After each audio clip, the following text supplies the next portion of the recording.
All right, I'm just gonna go. All right. Sounds good. I'm sitting here with Ron Liu. He's the co-founder of loveArt Udon and loveArt Sushi here in the Boston area. Is that the right way to describe your enterprises here? Yep. So we are by loveArt branded. Thanks for having me. It's kind of nice to get away from the ground and just relax and chat a little bit. So. Yeah, I'm really excited to have you on my first episode, and I hope that our audience finds this really interesting. I'm sure they will. Ron, why don't you tell me a little bit about your background? I met you a couple of years ago, and I think you were in Connecticut. We were. So I went to school in Connecticut. I was originally born in New York. My parents immigrated over. My dad came to New York for school, and my mom followed after. They moved to Connecticut after my dad finished up his PhD at NYU and took a job in the chemical field. Okay. So I more or less spent most of my childhood in central Connecticut, lived in Glastonbury, Connecticut, and eventually turned into me enrolling at the University of Connecticut, where I studied marketing and political science. Okay. So after graduation, I had a chance I was given a job offer to move up to Boston, and despite the sports conversations being a little tough, being from New York, it was an amazing city. It treated me well, and my first job out of college, although I held many internships before, I worked in sales, marketing, account management, and I actually learned quite a bit between not just working for a corporate company, but I had an amazing manager, very inspirational. And from there, my partner, she was working as a geneticist at Brigham and Women's, and one thing we always had in common that was we loved food. We like to joke that we were posting on Facebook way before the days of Instagram on what food we enjoyed eating, what food we enjoyed discovering, and what food we enjoyed cooking, both traditional and kind of new age, if you will. And one important thing is we are both Asian American, and that conversation around food has always been a little more heavy-handed than just say pizza and burgers growing up here in the U.S. But from there, we had an opportunity. There's a major development in the works for about 10 years between the state, the university, and the local town back at UConn. So after working a couple years here, we joked saying, hey, wouldn't it be crazy if we opened a restaurant and kind of shared our passion for food?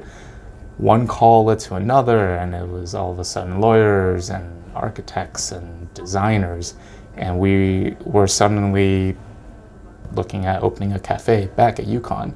So you have to understand, when we were students, and my partner also went to UConn, it was your typical in the middle of nowhere rural college town.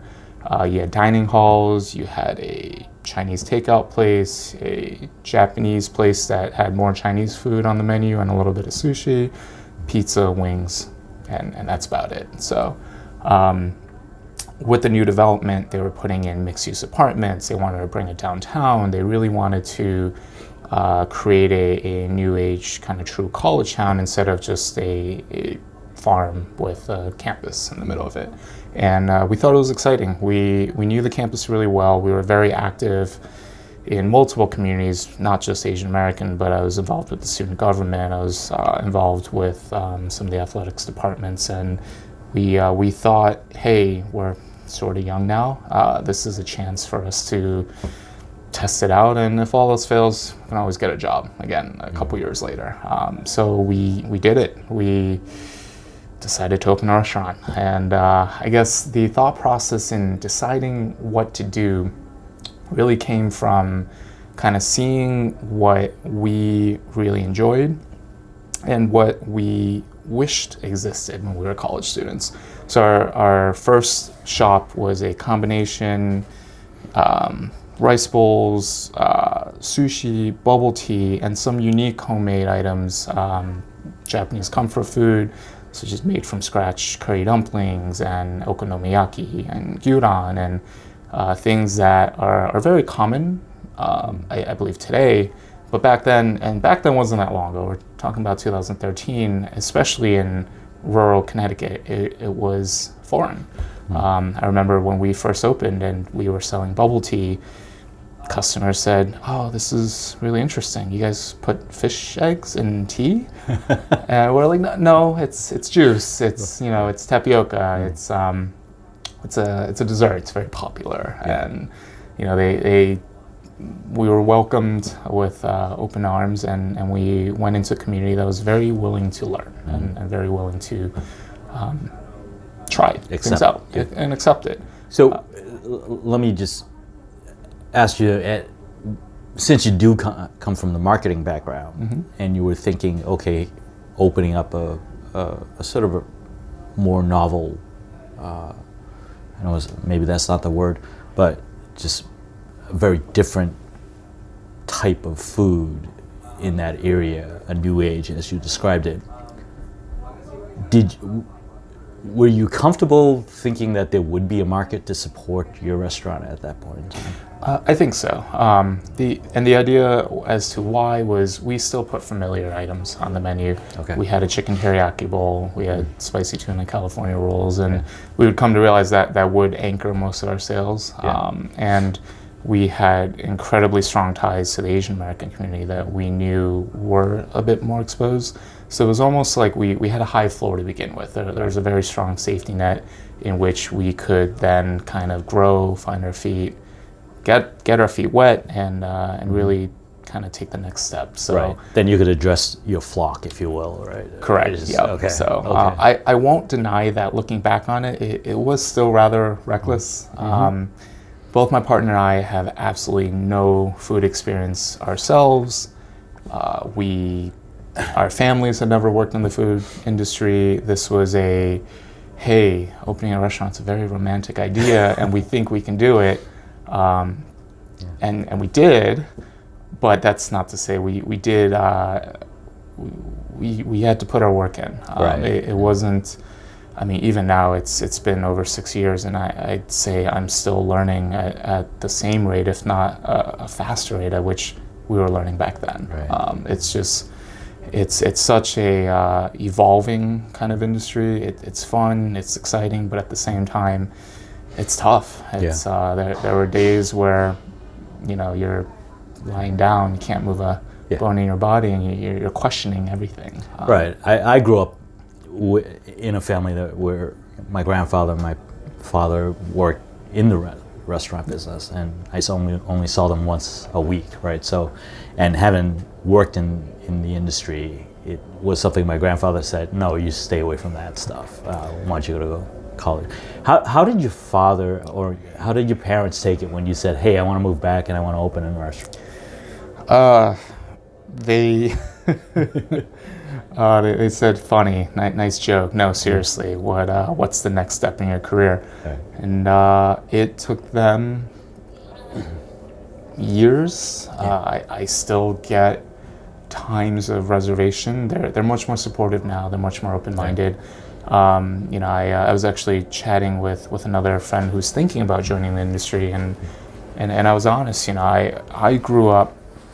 And I understand now, but I grew up with my mother being a little snobby. I didn't really understand it when I was younger, but she would always try to steer me away from families that were in the restaurant industry. And it to me, growing up, it almost made me more rebellious, because growing up in a progressive age, I was saying you're a jerk. You're looking down on people. And when I was younger, I couldn't really understand, but as I'm older now, it's not that they didn't want to support it, is they were trying to keep me away from the hardship. And it's a very common theme, and I've heard other fellow kind of entrepreneurs in the food industry say the same thing. It's their parents and the generations before go, we work so hard so you don't have to work as hard. That's a very common point of view, right? The parents are saying, I bust my butt, I don't want you to do this. Exactly. So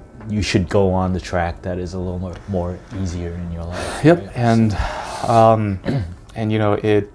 they were they were still supportive. I think I did have the privilege of, my parents were there to catch me. I from an ego standpoint, I never wanted to take any money. From the age of, I started my entrepreneurship, I joke, when I was 3, because all the little toys I used to get, I would hold a Saturday morning market and try to sell back to my parents to make $1 or $2. And by middle school, we had lived near a golf course, so I was fishing out golf balls and lugging a cooler full of bottled water as a 6th grader, making $100 a weekend. Taking advantage of people that would miss the 8th hole green, and from there, I think they always knew that I was always thinking ahead. It was anyone that I was worked for, I always did my best, gave my best, but I think I just have this personality of what's next. And to be fair, I remember my corporate career, I was built up. I borderline arrogant a little bit at, thinking about how good I was at what I did. And I remember I went for a promotion and I was denied. I'd found out later after I left the company. The reason I was denied was the corporation wanted me to humble up a little bit. And so I think that was when I knew, let me go and create something. And I think for me and how I build my team now is, I think this is, and I have to be honest, the reason why I think I find success now is it's not me, it's got to be the team, and everything that we try to build, both my partner and I, is a workplace and a community where our team feels like they can and won't be held back. We give them the power to decide and learn really what's possible and what's not, despite how much you want to do something. So that's also looking at the restaurant business in with a different lens, where there's more interaction and advancement and participation, as opposed to sort of the rigid structure and time and framework work. And organization. And to circle that back to your original question, that's, I think, why my parents are a little more accepting and willing now. They, at first they're just like, you just want to go and play with food, and I don't think you realize how much work goes into all the costs. What you're going to end up doing is you're going to be making everybody else money around you, and you're just going to be working, hoping to get a little bit, at the end of the day. And I gotta say they're right, but with that kind of pivot and innovation, and I think our approach and my approach, and what I was trying to explain to them is, we don't want to just come in and open a restaurant for survival. We want to create something. We want to create a brand. We want to create a community. We want to provide opportunities, and we want to be in the forefront in driving innovation and taking the industry to the next level. What does tomorrow look like? We want to be at the forefront of that. Okay. And I think slowly over time, they are starting to see some of the steps that we've taken, and that it is possible, and it is more than just about a simple transaction of selling food. So let's go on that thought, and you go from your restaurant in Connecticut. You now opened up in the northeastern area, the loveArt sushi location, and now we're sitting in here at loveArt udon. What's next for you? What's that next big leap? So I guess we'll backtrack to Connecticut. We were. Connecticut was definitely a learning ground. I will be honest in saying, when we opened, I was pulling hours I never thought was possible, and we were just grinding. And to be honest, looking back on it, man, some of the stuff we did, I don't know how we got away with it. Incredibly resilient team around us that was young and worked their butts off, and we had gone through issues with the building. We went through legal matters. You name it. If you can dream it, we faced some kind of adversity there.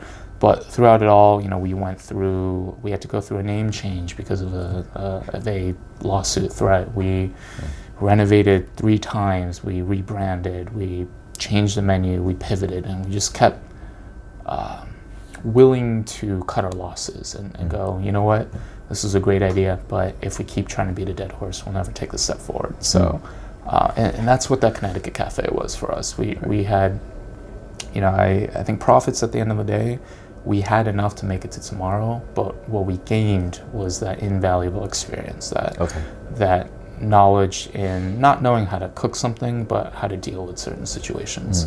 And from there, silver lining was I play basketball when I actually get free time, and I'd actually met some would-be future investors through that way on campus. And a couple of investors are super excited at what we're doing. They were young, they wanted, they were getting their feet wet and putting kind of their mark on the world. So we were given an opportunity where we had a chance to open something here in Boston, and our menu from day one over there had evolved so much that by the 3rd year, we came up with the concept of loveArt sushi. And this was before kind of the whole poke hype and craze. And I think that was just us recognizing, hey, this is what we enjoy, and hey, this is what's working. We had a true place to stress test everything. And we were given an opportunity to open in Boston. I think our opening in Boston, I would say, it probably took us about a year and a half to really get our operations down. But from that, every step, every 6 months that passes, we get a little bit better. We find a little more efficiency. We make better connections, and we find what works. And I think we got to a point where we had an opportunity to grow more here in Boston. And at the same time, we were approached at someone interested in purchasing our Connecticut location. So kind of it allowed us to sell, bittersweet, because that's where we kind of earned our stripes. But at the same time, I do think we hit a ceiling at some point. It's a college campus. 4 months of the year, the population density falls next to nothing. And we wanted to relocate our human resources, and that's what we did. We were able to get a buyer. We relocated 3 full-time staff up to Boston, and 3 to 4 more followed after, part-time students that ended up going to grad school here in Boston. And it kind of allowed us to take the next step. So where we are today, we're a week away from opening our 4th location, which would be our 3rd active. Okay. That's going to be located right outside the TD Garden. And then we have another location under construction. We're aiming for a late spring, early summer opening in downtown Crossing. And this is now pivoting into what the next chapter, I think, for us is. We've also created this new incubator program where the 2 major hurdles that we've kind of encountered in the food industry now is labor. Labor being, the economy is great, which is great for the city, but it also means it's tough to find talent. And the second being capital. Capital is always, that striking point that can allow you to take the next step. So we've been working on this for years, and my team, we see ourselves more as a consulting company. We've kind of lifted ourselves off the ground a bit, and we're coming in doing the photography, branding, permitting, compliancy, HR, finance, and with that we wanted to scale those services. So this incubator program is we're connecting very passionate entrepreneurs with investors that want to work with us, and we're providing the safety net of experience. And we've got our guinea pig test pilot program, which I can't share too much yet, but the idea is a coffee shop bakery in Cambridge, in which we've connected with an amazing entrepreneur. She's been super excited, working hard at the project.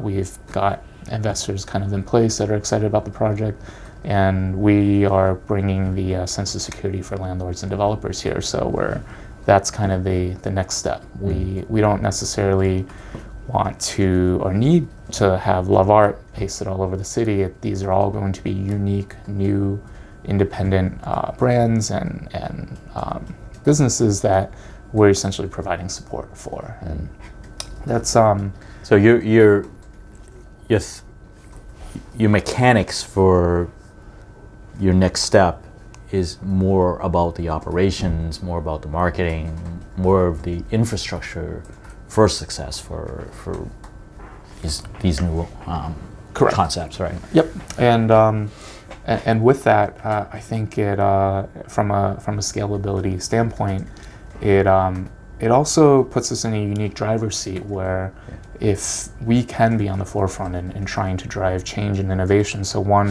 of our big kind of 2020 key and goals is eco-friendly. How do we address the issues that aren't going away anytime soon? They're only going to continue to magnify as we kind of move into the future, which is there's a trash crisis, there's a recycling crisis. As much as we want to think, oh, there's always tomorrow, I think I think society's taking a lot of steps already. I think infrastructure is starting to be built, but the drivers aren't always necessarily there yet.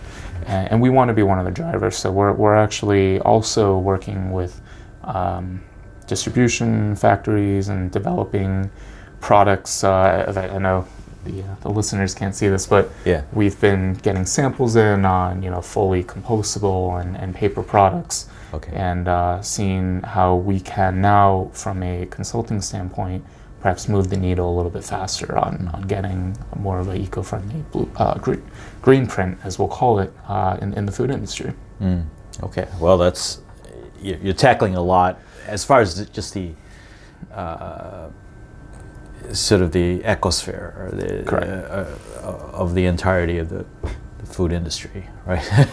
A little bit. And the nice thing is a lot of our work and time, we are triple dipping. What we do for our own brands, what we do when working on new projects, we're implementing a lot of the thought process with eco-friendly. We're having conversations.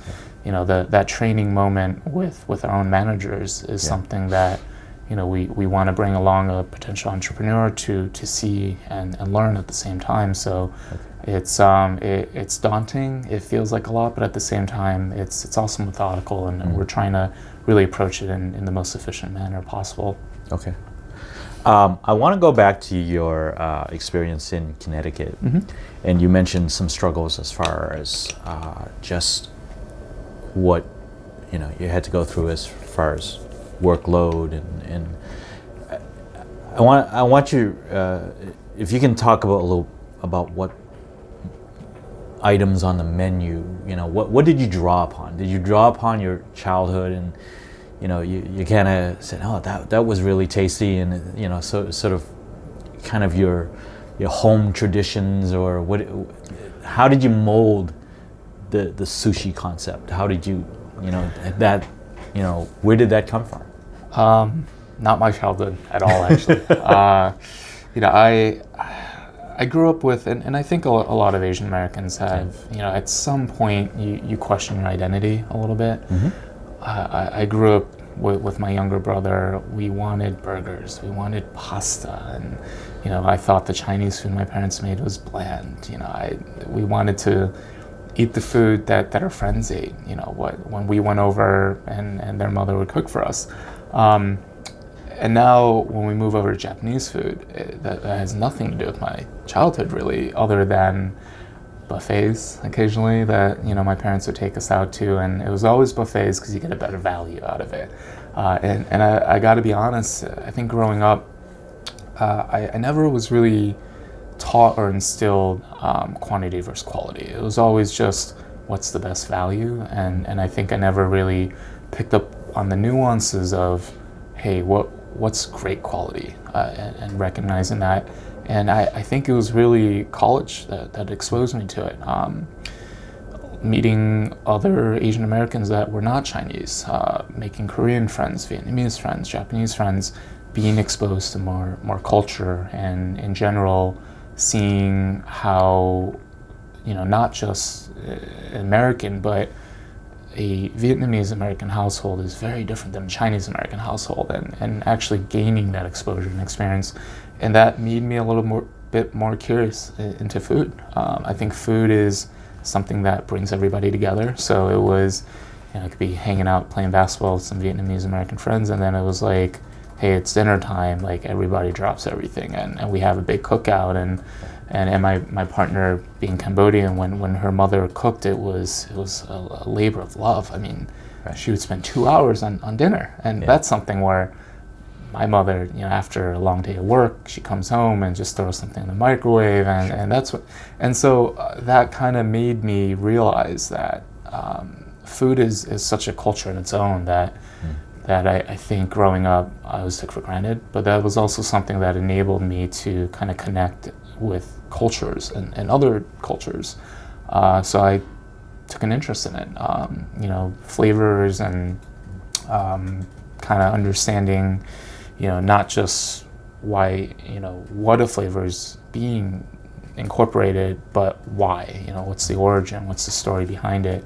I'm going to be honest, I grew up thinking, I went through an evolutionary phase where during this period I'm thinking, oh man, like there's so much good food, and I'm growing up in Connecticut, all the Chinese food here is all Americanized, and I kind of started harboring this, I'll only eat Chinese food in New York City or Boston because that's what real Chinese food is, and I'd argue that's false. I'd say now that I'm older, I'd say no, it's part of history, it's part of our Chinese American diaspora here. It's part of survival, and to discount that as not Chinese food, I think is unfair. And I think a lot of that is what drives my continual kind of interest in food. Now, again, just we're privileged to travel more, so now I'm going beyond just what a Vietnamese American household cooks or a Korean American, but I've been all over Asia, kind of seeing what food means over there. I think food over there is very different than what food over here is.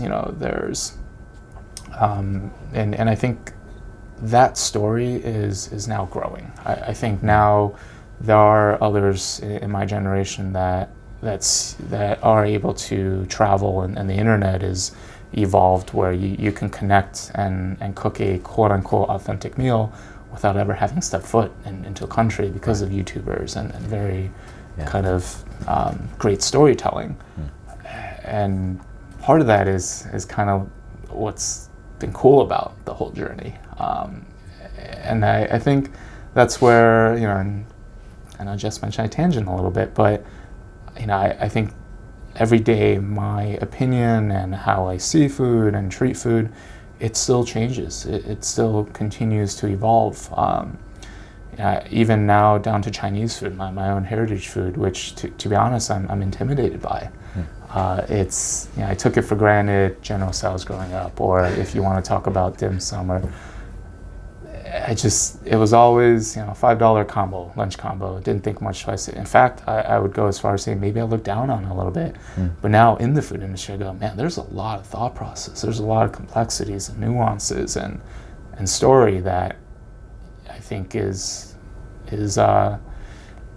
could use a platform to be told, and it's a newfound respect that I think I've kind of developed. And it's funny because, again, I am, a lot of what we do is culturally Hawaiian or Japanese and Korean even. And I could say, no, I didn't grow up in those environments, but I don't want to say I feel like I'm entitled to ownership. But for me, when I do those cuisines, it's because of people that I've met, experiences that I've had in the respective countries, seeing how the food is treated there and how it's marketed here. And I think it's part of that desire to tell that story a little bit more, to give a little bit more exposure. And I try to be very careful in how we brand. You can't always control the narrative of what other writers and other people want to believe, but whenever I do have a conversation with people, I tell people I don't like the word authentic because I think authentic is rightfully defined differently depending on who you are. If you are a Japanese American that grew up in the Midwest, what is authentic to you and your experiences? You cannot compare that to someone who may have grown up in Osaka. That's not fair. Right. It's a different story. So I think for us, we're in a place now where we tell people this is what we create. Some of it is because the market demand is there. Some things are just a little bit too scary to make any money off of here in Boston. And other things, we try to do what we can. We tell the story on these are the ingredients we use. This is the method, this is the sourcing. Some places in Japan do it this way, others don't.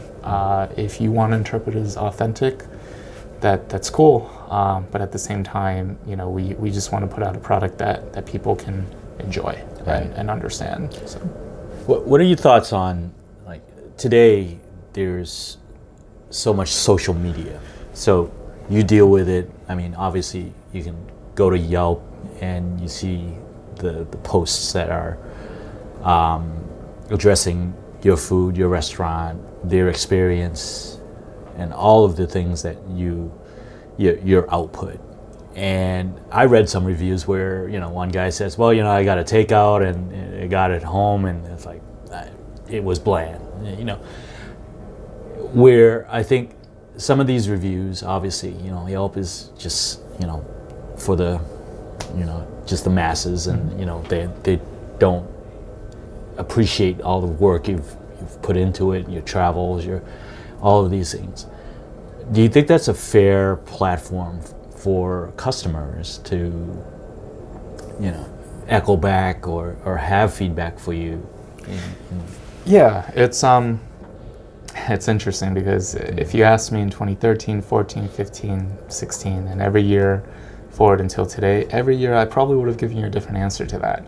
I think where we are now is fair is subjective. I think it's good that customers do have a platform, a voice, and power to share their thoughts. I'm in a place now where you take a lot of pride in what you do, and your team takes a lot of pride. So when a negative review or hurtful or unfair review comes through, it's not fun. But at the same time, I think we're also in a place now where we want to consider these reviews in what aspect of a review it is. Yeah. If it's a review about, I lived 5 months in this area and that's not how it's supposed to be done, that's great. Yeah, I'm sorry we couldn't deliver you an experience that you're expecting, but how was the customer service? How was the food itself? If you didn't enjoy it, that's fine. You're entitled to that, and you know what, you're spending money and you didn't get what you wanted. All we can do is say thank you for giving us a chance.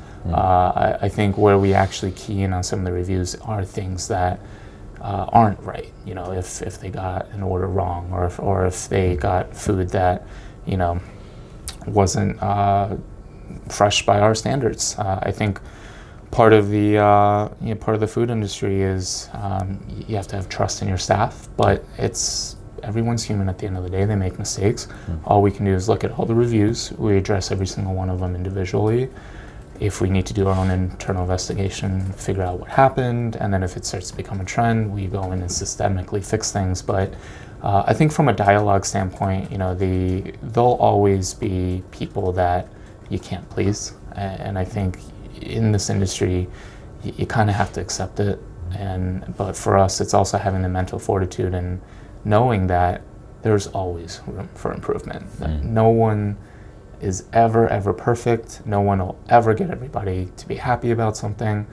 But for us, we just choose to pick our fights and battles in the realm of customer service and food quality. Right.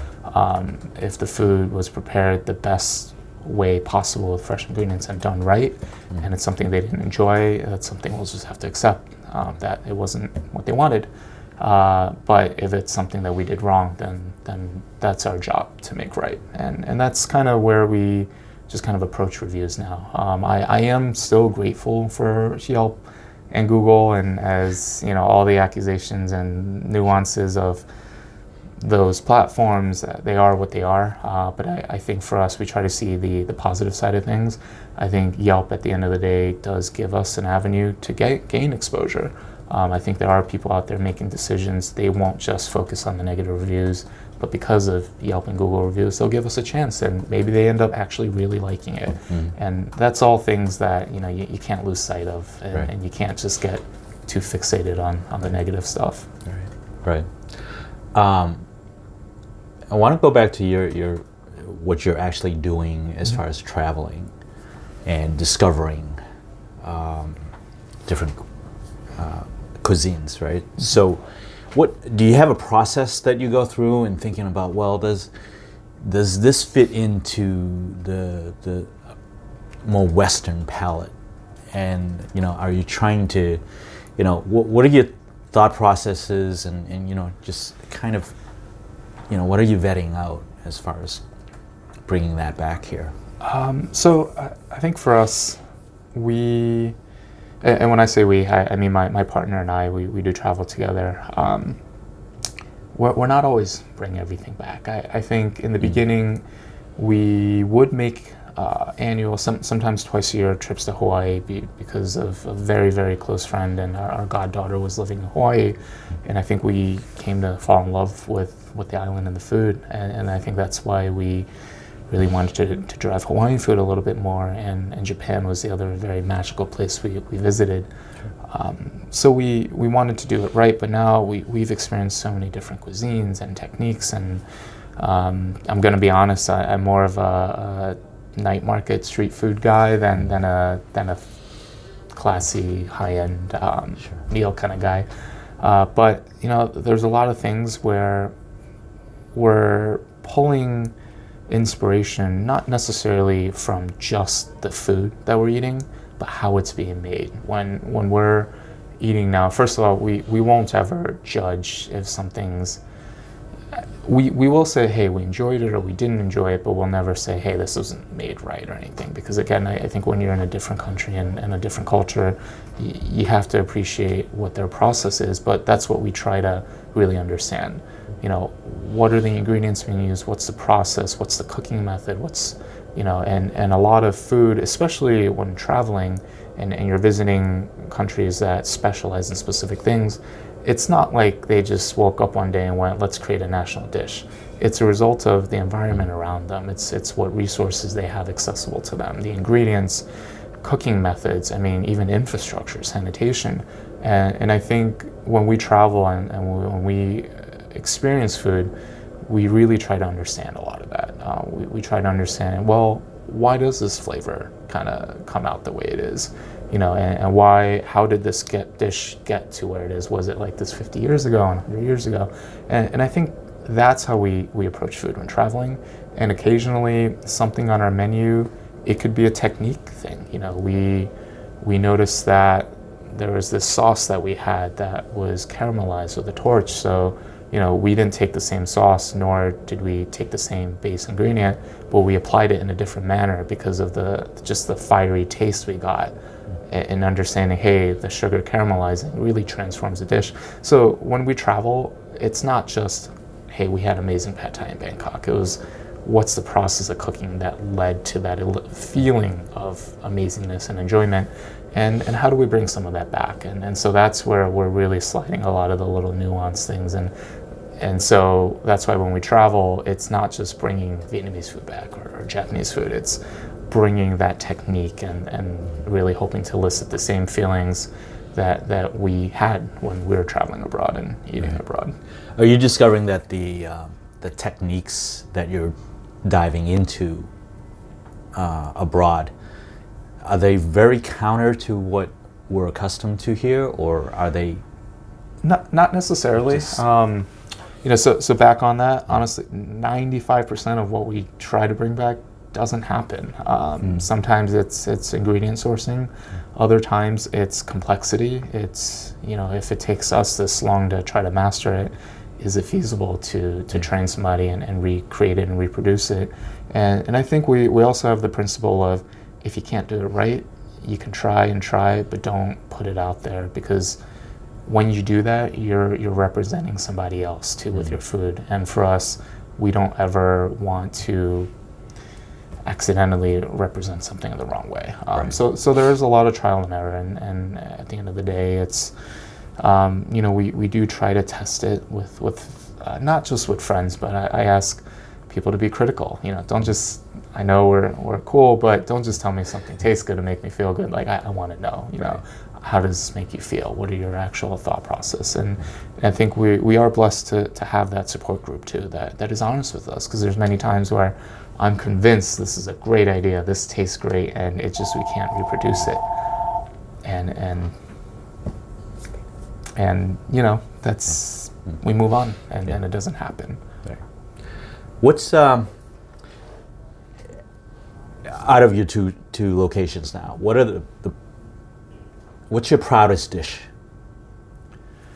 One that you would say, hey, if you come and visit, you have to try this. This is.